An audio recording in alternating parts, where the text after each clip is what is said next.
Federation Peak. Known as Tasmania's deadliest mountain, it has gained an infamous reputation as the pinnacle of Australian bushwalking.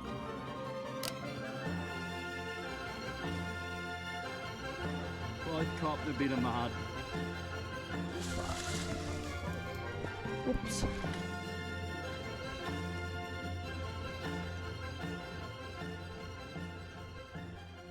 All good adventures start with a plan. But this one starts with Toby. Let's go! A madman. A wild card. And bloody good mate. I only brought 5 carrots. Together, we have tackled some of Tassie's toughest treks. But this would be the toughest one yet. Alright, Tobes, let's do this thing. Yeah, brother. Our plan was simple. Hike through the dense forest and vast Crawcroft plains to the cutting camp. Spend the evening drinking and playing cards. Sleep soundly. And hopefully wake up to the perfect weather and a cup of hot coffee.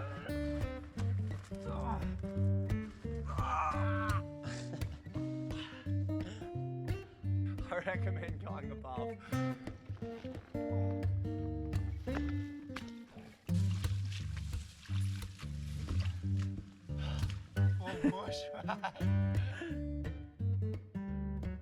Already sunstroked and extremely exhausted, Federation Peak laughed at us as we clumsily stumbled to camp.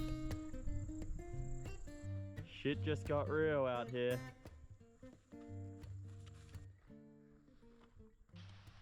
Yesterday afternoon was pretty grueling and therefore we missed a lot of footage. It's about 16 million hours of just bashing it through the bog. But we're up nice and early this morning, got a coffee, and yeah, today's the day we have our first crack in Old Federation. Wish us luck. While the coffee was hot, the weather was far from perfect. The clouds were high but threatened rain and failure. So while the plan was still in motion, now the race was on.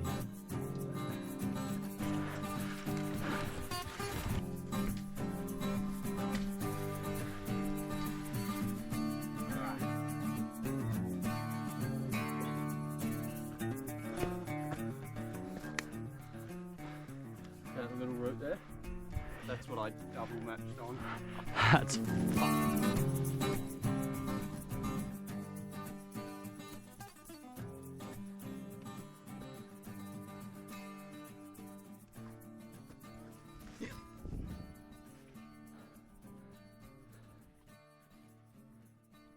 Arriving at the Bechervaise Plateau, we were in awe of the towering peak above us. Its ferocity more prominent than ever, we did our best to silence the doubt in our minds, though it had become clear that if successful, this would be the climb of a lifetime.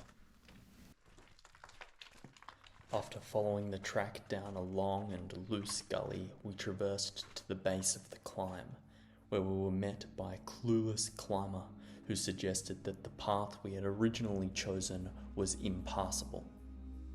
Without hesitation, she pointed us in a new direction where we would quickly find ourselves lost in a dangerous situation. Going this way, sir? yeah, don't reckon it's that way. I was beginning to become extremely anxious as we were now lost on the side of a cliff. Our plan had failed spectacularly and we were running out of options. As daring as ever, Toby had a bold suggestion: that we abandon the path and traverse the extremely exposed 30 metres that stood between us and the rest of the climb. Due to Toby's quick thinking, we were safely reunited with the path. Though the danger was far from over, we approached the final climb.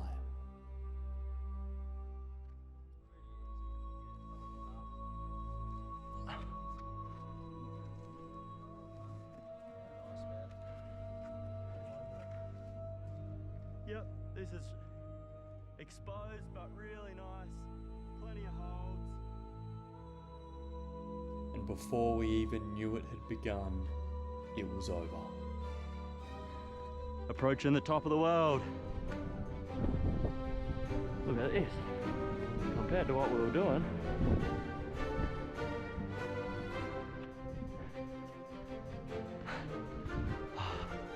It's gotta be that one. Oh, this one. Yo! Hey cowboy, don't leave me hanging. Yeah, buddy. Woohoo!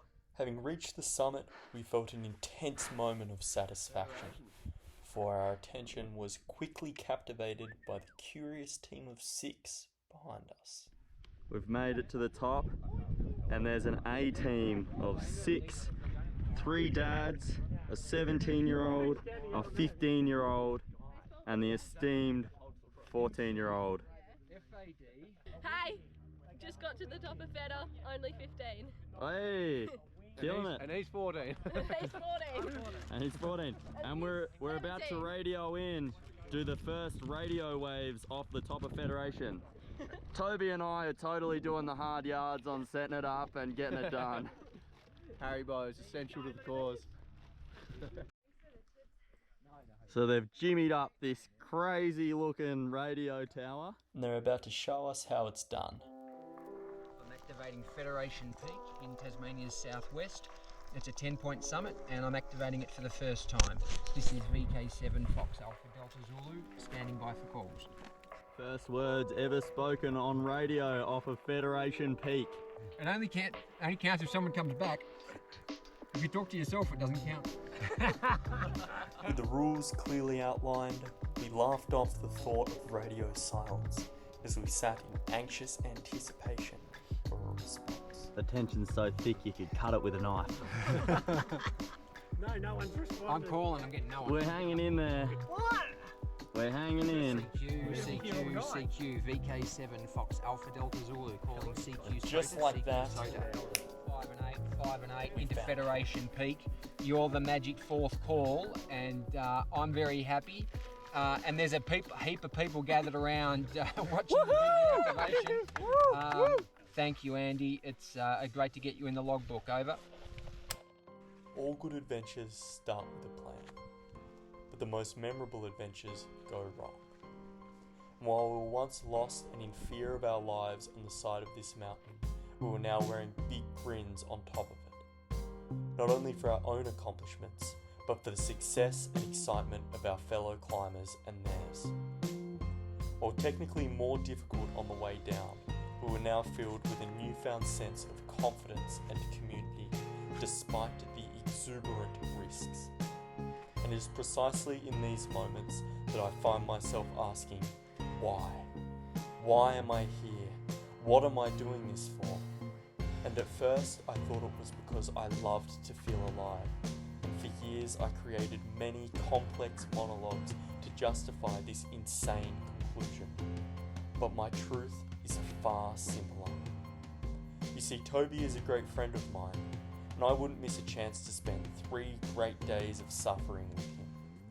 Not because I'm some sort of sadistic prick or because I want to see a good mate in pain, but because suffering is a catalyst for connection, not only with others, but with ourselves. For there is great wisdom guarded by pain, an honesty that only blows in the harshest of winds and resides in the wildest of rains, a deeply personal knowledge that can only ever be earnt and understood, never learnt and passed on.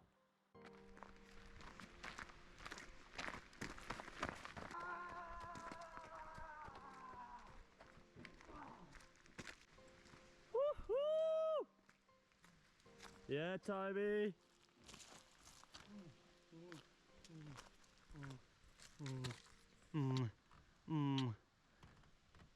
Oh, yuck. To my good mate Lee Power, as well as our good mate Gustavo. This one goes out to you boys. A few more times.